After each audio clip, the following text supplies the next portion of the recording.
Em tempos de mudança, os aprendizes herdarão a terra, enquanto os sabe-tudo estarão perfeitamente equipados para se desenvolverem no mundo que já terá deixado de existir. Em tempos de mudanças rápidas, como é o tempo em que vivemos, saber acompanhar o ritmo dessas mudanças é fundamental para uma organização. Adaptar-se aos novos tempos, compreender os novos paradigmas e saber como utilizá-los é fundamental para uma empresa ter sucesso no novo cenário de negócios que vivemos hoje. Por isso, o tema de nossa aula de hoje é Mudanças e Novos Paradigmas. A frase que tivemos no início de nossa aula fala a respeito de dois tipos básicos de pessoas. Os que acham que sabem tudo, os sabe-tudo, e aqueles que se consideram aprendizes. Na primeira categoria, não se encaixam necessariamente as pessoas que de fato têm um amplo conhecimento de muitos assuntos ou de um determinado assunto. E esse é o grande problema desse tipo de atitude. Essas pessoas, na verdade, julgam ter a capacidade de fazer as melhores avaliações com o conhecimento que já têm. Por isso, elas acham que de fato sabem a respeito de todas as coisas como solucioná-las, no caso de haver problemas. Essas pessoas têm uma grande dificuldade de lidar com a mudança, já que para elas um cenário estável, onde as coisas acontecem da forma como elas já julgam que devam acontecer, é a base para a sua tomada de decisões. Essas pessoas também têm uma forte dificuldade em reconhecer que não sabem, o que é o primeiro passo para que uma pessoa de fato possa aprender e com isso mudar. Precisamos também reconhecer que esse tipo de atitude é bastante comum. Nenhum de nós é completamente aprendiz em suas atitudes, assim como a maioria também não é completamente um sabe-tudo. Nós fomos obrigados, em muitas vezes pela sociedade em que vivemos, a ter atitudes de um sabe-tudo. Isso porque aprender, de fato, não é valorizado na nossa sociedade. As pessoas recebem reconhecimento, promoções, sucesso e status porque sabem, porque conhecem, ou pelo menos porque dizem saber e conhecer. Reconhecer sua própria ignorância, e aí utilizamos a palavra ignorância no sentido literal, de ignorar algo ou não saber a respeito dele, não é bem visto na nossa sociedade. Percebemos então porque é tão difícil para as organizações reconhecer que não sabem determinada coisa. É claro que não estamos falando de um anúncio institucional num jornal ou na televisão declarando publicamente a ignorância corporativa sobre qualquer tema. Estamos falando do reconhecimento interno de que a organização possui pontos que necessitam ser melhorados e que ela precisa aprender não só quais são esses pontos, mas como aprimorar esses pontos também internamente. Os aprendizes estão do outro lado dessa história. No campo individual, são aqueles que não têm medo de reconhecer que não sabem. São aqueles que conseguem desempenhar o papel de quem precisa saber mais para ser melhor.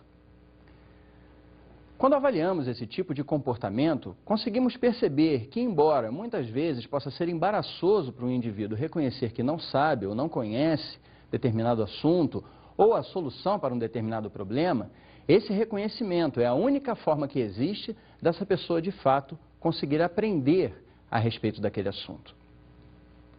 Podemos fazer uma comparação simples para entendermos como age uma pessoa e como age outra. Imagine um sabe-tudo e um aprendiz indo juntos para o trabalho. No meio do caminho, uma grande chuva pega os dois de surpresa e, ao chegar no escritório, a recepcionista fala para eles: "Mas o que aconteceu? Vocês estão todos molhados?" O sabe-tudo responde da seguinte maneira: "Estávamos vindo pela rua quando, de repente, uma chuva nos pegou. Não havia nenhuma marquise para nos proteger, nada. E aí, ficamos assim, molhados." Já o aprendiz responde da seguinte maneira: "Pois é, quando eu saí de casa, esqueci de trazer o guarda-chuva." As duas respostas são verdadeiras. De fato, houve uma chuva repentina, não havia uma marquise aonde se proteger. E também esqueceu-se de trazer o guarda-chuva. A diferença entre essas duas respostas é: a resposta do sabe-tudo não demonstra que ele vai ser capaz de resolver um problema semelhante a esse se ele ocorrer no futuro. Já a resposta do aprendiz demonstra que ele é perfeitamente capaz de compreender o que ele precisa saber para evitar uma situação problemática que venha a acontecer novamente. Conseguimos compreender, portanto, a importância de termos uma atitude de aprendizes em relação às mudanças que ocorrem à nossa volta? Precisamos estar cientes de que paradigmas, que são, na verdade, padrões mentais antes de serem padrões de conduta, mudam muito rapidamente. Se as nossas organizações querem ser efetivas e conscientes, elas precisam reconhecer que a sociedade à sua volta muda. E é para essa sociedade que uma empresa trabalha, seja qual for o produto ou o serviço que ela desempenhe como atividade. A questão é que isto pode representar um grande paradoxo organizacional. Como disse Peter Drucker, a instituição tradicional foi projetada para a continuidade. Mas o que então continuidade tem a ver com mudança? Não podemos confundir continuidade com inflexibilidade. Obviamente que toda empresa, toda organização, quando é fundada, quando é instituída, tem por finalidade permanecer, ser uma instituição sólida que vai perdurar por muito tempo. Mas esse fato não deve confundir a mente dos administradores. Dirigir uma instituição que se pretende no futuro não quer dizer que essa instituição deva ser rígida e jamais mudar. Uma organização precisa ter como estratégia ou como foco a sua perpetuidade, nós sabemos disso. Mas isso não quer dizer que no caminho para a perpetuidade, diversas outras soluções possam ser encontradas de acordo com as necessidades que a sociedade e o mercado nos apresenta a cada momento. Uma organização inteligente, portanto, deve construir suas bases sobre a flexibilidade, a adaptabilidade, para que ela possa não só aprender com o mercado, aprender as habilidades que ela necessita, mas também para que ela tenha a agilidade e a velocidade necessária para implementar essas mudanças em tempo, antes que o mercado reaja com mais rapidez do que a empresa possa se adaptar. Por isso podemos dizer que novas realidades exigem novos modelos. Dentro da nova realidade social e empresarial em que vivemos, precisamos ter a sensibilidade de perceber quais são os novos paradigmas que orientam os indivíduos, que formam os grupos que determinam quem são de fato os nossos clientes, o alvo de nossas estratégias e de nosso negócio. Mas mesmo se conseguirmos perceber quais são esses novos paradigmas da administração ou da sociedade, será que conseguiremos aplicar esses novos paradigmas na forma de agir e de pensar de nossas organizações? Quanto a isso, nós podemos ter duas certezas. Nossa tarefa será grande, mas não tão grande quanto a nossa determinação. Nosso risco será grande, mas não tão grande quanto a nossa vontade e nossa confiança em acertar. Implementar novos paradigmas, implementar uma nova forma de pensar em nossas organizações, antes mesmo de implementar uma nova forma de agir. Sem dúvida nenhuma, isso consiste em um grande desafio, mas que não poderá ser maior do que a nossa determinação de fazer com que nossa empresa pense e haja conforme o novo pensar da sociedade. É claro que estabelecer um novo pensar, implementar uma nova forma de agir em uma organização é de fato um grande risco. Isso se dá principalmente em organizações bem-sucedidas. A sabedoria popular diria que em time que está ganhando, não se mexe. Mas nós conseguimos perceber, através da observação e de nossa experiência, que o momento para implementar um novo pensar e um novo fazer é quando a empresa está forte, é quando o time está ganhando. Se deixarmos para mudar os paradigmas apenas quando a empresa já estiver sofrendo as consequências da sua inflexibilidade inicial, poderemos correr o risco de prejudicar grandemente nossas organizações. Para que essa mudança seja de fato efetiva, precisamos mudar também o comportamento de nossas organizações antes das mudanças. Precisamos ser construtores do futuro e não consertadores do passado. Isso significa que no novo pensar, no novo paradigma das organizações, nós precisamos dar mais valor aos prognósticos do que aos diagnósticos. É verdade que os diagnósticos organizacionais são muito úteis. Eles conseguem dizer para nós exatamente onde estamos, por que estamos aqui, o que fizemos para chegar até aqui, quais foram os nossos erros e os nossos acertos. Mas notem que um bom diagnóstico, por melhor que ele seja, não consegue dizer para onde vamos. Ele simplesmente diz para nós aonde estamos e por que chegamos até aqui. Evidentemente que um diagnóstico organizacional tem muita valia e deve ser praticado regularmente dentro de uma organização saudável que pretende moldar-se para a mudança. Apenas o que frisamos é que o diagnóstico não deve ser mais o foco da organização. Precisamos focar no futuro, portanto, precisamos focar em prognósticos. Vamos tentar raciocinar de uma maneira diferente. Vamos dizer que o diagnóstico, de fato, é um retrato de um futuro. Qual futuro? O futuro do passado. Podemos dizer, sem sombra de dúvida, que o presente é o futuro do que já passou, ou o seu resultado. Assim, nós podemos dizer que o diagnóstico, na verdade, é um retrato de como foi o nosso futuro, se podemos dizer assim. Porque o diagnóstico nos indica o resultado do nosso planejamento anterior, passado, que é o nosso presente. Por outro lado, podemos afirmar também que o presente é o passado do futuro, ou seja, a sua causa. Com isso, nós podemos perceber a importância dos prognósticos.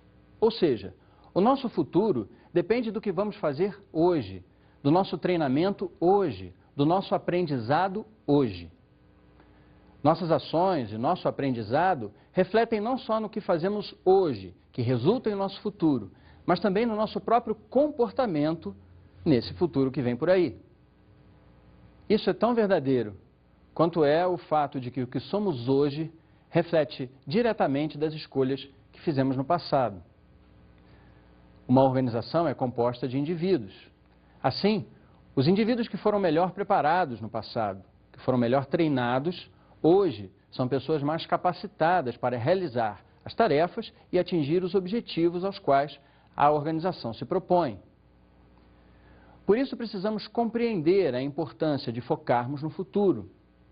Precisamos entender que a nossa atitude hoje, nossa preparação e nosso treinamento é o que vai fazer com que o nosso desempenho e o nosso resultado no futuro seja o que esperamos ou não. Conseguimos compreender facilmente como isso ocorre, como uma mudança de paradigma precisa ser assimilada por nós para que nós possamos obter melhores resultados. Se somos assim na nossa vida pessoal, isso vai se refletir em nossas organizações. Observem a cena a seguir. O mundo mudou muito, minha querida. Quem diria que uma avó conversaria abertamente sobre namoro com a própria neta? Verdade. Sua avó não conversava assim com a senhora. Nem a minha mãe conversava assim. Antigamente, as conversas com as filhas eram muito sérias. Eu me lembro quando minha mãe me chamou para conversarmos sobre casamento. Bernadette, minha filha, está na hora de você se casar. Logo vamos escolher o seu noivo, certo? Sim, senhora. Um bom noivo não vai querer se casar com uma moça com mais de 20 anos. E família não existe sem casamento. Essas são as regras.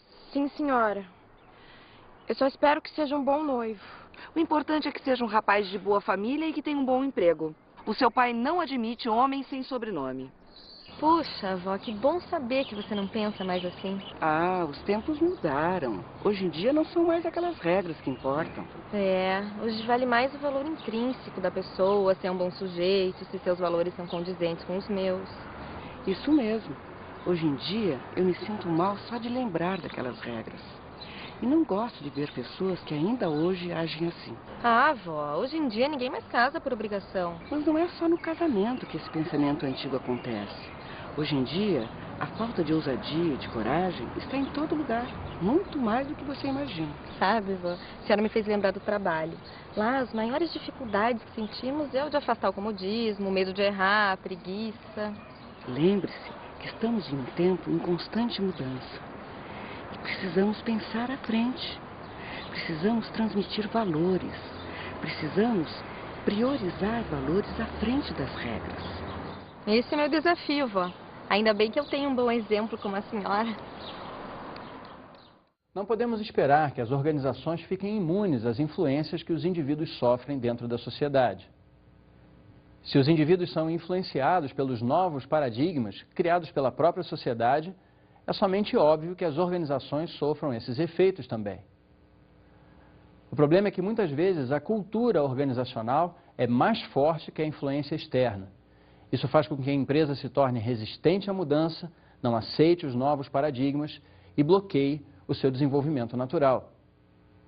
Um segundo problema de agir dessa maneira é que uma empresa que mantém uma cultura organizacional tão forte que se fecha à influência dos novos paradigmas impede que os indivíduos de sua organização, que com certeza são influenciados por esses novos paradigmas, exerçam sua cidadania dentro da organização. Por isso, é fundamental que as empresas, hoje, passem a agir segundo um novo pensar, um novo fazer. Esse novo pensar e esse novo fazer envolve a adoção de novos paradigmas. Evidentemente que não vamos poder aqui abranger todos os novos paradigmas da administração, da gestão de pessoas e da gestão de negócios. Mas vamos tentar destacar alguns pontos importantes, interessantes, e explicar rapidamente cada um deles, para que possamos ter uma noção geral do que envolve esse novo pensar administrativo e, consequentemente, o novo fazer. Um dos novos paradigmas é o estabelecimento de compromissos, em contraposição aos controles do antigo paradigma. Isso significa que na administração moderna, comprometer os indivíduos da organização com os resultados é mais importante e mais efetivo do que simplesmente criar métodos de controle para fiscalizar o desempenho dessas pessoas. Um outro paradigma é a construção de lideranças, quando no paradigma anterior preocupava-se com o estilo da liderança. Anteriormente, as organizações se preocupavam em moldar os líderes de acordo com o seu estilo pessoal de liderança, o estilo da organização. Hoje, percebe-se que é necessário construir líderes informais, naturais e mesmo formais, mas que exerçam sua liderança de acordo com as suas próprias características.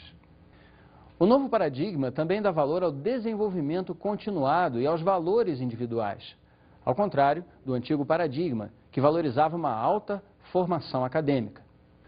O novo paradigma dá valor ao profissional e à pessoa que se desenvolve continuamente em sua carreira e também que tem os valores alinhados com os valores organizacionais, ao invés de simplesmente valorizar uma formação acadêmica que lhe dá capacidade técnica para desenvolver seu trabalho. O novo paradigma também dá valor ao desenvolvimento das equipes e não ao treinamento individual somente, como no caso do antigo paradigma. Conseguimos perceber hoje que o desenvolvimento das equipes deve ser o foco maior do treinamento e desenvolvimento, ao invés do que do indivíduo em si, que deve ser motivado a desenvolver-se pessoalmente de acordo com as suas características. A empresa precisa se preocupar de que suas equipes trabalhem em conjunto, gerando sinergia e o resultado mais do que esperado. O novo paradigma também traz para nós um novo termo, a adiocracia, ao invés da burocracia, na qual se apoiava o antigo paradigma. A burocracia, que todos nós conhecemos bem, é um sistema baseado na desconfiança, já que necessita de papéis, controles, documentos para comprovar a efetividade, a eficácia, a eficiência dos colaboradores. Já a adiocracia é um sistema baseado na confiança nas competências de nossos colaboradores e de nossas equipes, que vão gerar os resultados esperados pela organização. Esses resultados podem ser criados, estabelecidos e realizados pela própria equipe ou pessoa no sistema da adiocracia. O novo paradigma nos fala também sobre pluralismo e inovação, contra conformismo e ajustamento do paradigma anterior. Essa diversidade faz com que a empresa esteja mais apta a reagir à sociedade que também é diversificada. Incentivando a inovação, a empresa faz com que os seus colaboradores se tornem mais criativos na busca de soluções que servem para os fins organizacionais. O novo paradigma também diz que a comunicação organizacional deve ser radial e não vertical, como era no velho paradigma. Uma comunicação radial pressupõe que todos os níveis da organização comunicam-se entre si independente do nível hierárquico ou da área de atuação. A comunicação não é mais feita somente de cima para baixo, manda quem pode e obedece quem tem juízo. O novo paradigma valoriza também as competências técnicas, como o antigo paradigma, mas ele valoriza um equilíbrio entre as competências técnicas e humanas. Nós sabemos que as organizações são compostas de indivíduos. Portanto, não podemos desconsiderar as competências humanas, como relacionamento, comunicação e outras, que fazem com que esses indivíduos componham as equipes mais produtivas dentro das nossas organizações. O novo paradigma fala-nos também a respeito de liderança e não a respeito de autoridade, como o velho paradigma.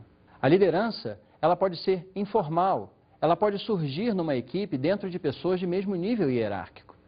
A autoridade vem através da liderança formal, do cargo, do poder instituído pela empresa àquela pessoa.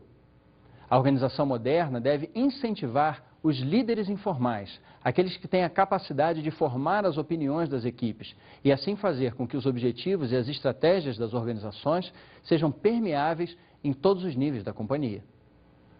Quanto à liderança, o novo paradigma também nos fala sobre líderes participativos e seguidores engajados, ao contrário do velho paradigma, que fala sobre líderes agressivos e seguidores passivos. É fácil compreendermos a necessidade de aplicarmos esse paradigma em nossas organizações. Sem pessoas de fato engajadas com os objetivos da empresa, mais do que isso, sem pessoas comprometidas com esse resultado, jamais uma organização fará face às mudanças rápidas que o novo cenário mundial apresenta. Por último, vamos ressaltar um novo paradigma muito importante, que fala que nós devemos aprender a aprender, ao invés de somente tentar aprender. Embora essa diferença possa parecer sutil, isso significa que nós devemos desenvolver a habilidade de aprender antes de fato, querermos aprender alguma coisa. As organizações precisam estar atentas para se os indivíduos que a compõem têm essa habilidade, a habilidade de aprender, para que eles possam então assimilar esses novos paradigmas e aí sim aplicá-los de forma correta numa organização. Não podemos aguardar que o mundo mude. Não podemos aguardar que os tempos se modifiquem e nós nos modifiquemos juntos, por uma revolução que chegue e nos leve em sua marcha. Nós somos o futuro. Nós somos a revolução. Desenvolver a habilidade de aprender é um paradigma crucial na organização moderna.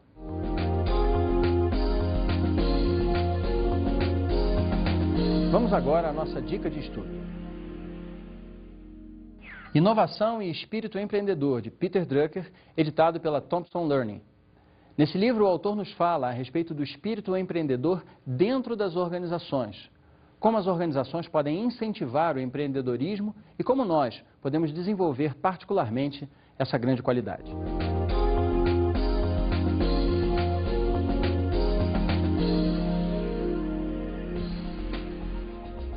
Na aula de hoje abordamos mudanças e os novos paradigmas. Hoje vimos a importância de nos adaptarmos aos novos tempos, de assimilarmos novos paradigmas, de sabermos qual é o novo pensar e o novo fazer para que possamos aplicá-lo dentro de nossas organizações. Vimos também alguns desses paradigmas e como podemos fazer para aplicá-los no dia a dia de nossas empresas.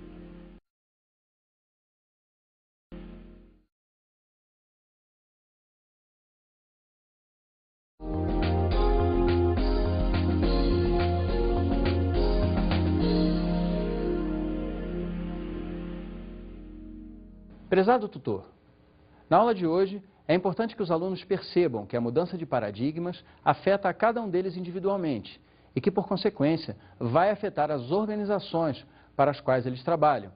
Isso ocorre em toda a sociedade. Um bom trabalho.